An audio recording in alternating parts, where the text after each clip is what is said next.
Hello, in this video tutorial I will show you how to use SpinRewriter in any of CodeRevolution's plugins, because all our plugins support content spinning. So to get started, go to plugins main settings and search for spin text using word synonym settings field. Here select SpinRewriter. If you don't have an account yet, click here. Here you will be prompted with account creation. I already have an account. Because of this I logged in directly to my account.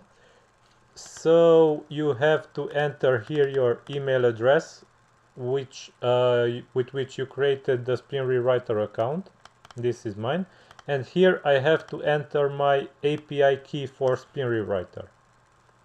To get one, click here at the top on the API menu.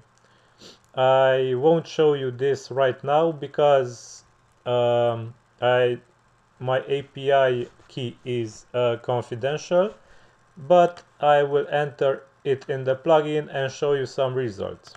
Be right back in a minute. Okay, I'm back. I entered my API key and now let's go to latest news to posts.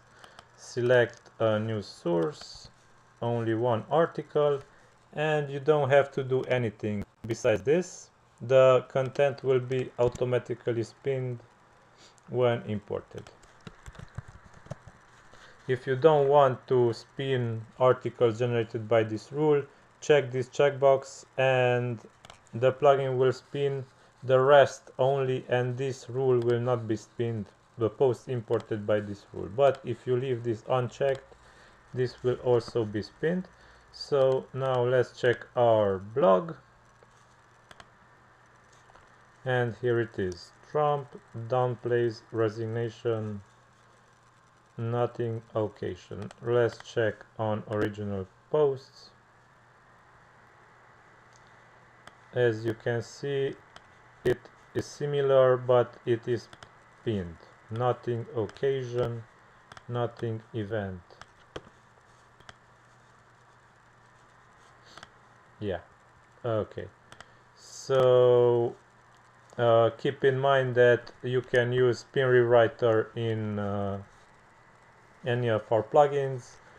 I hope you enjoyed this tutorial video. Until next time, bye bye.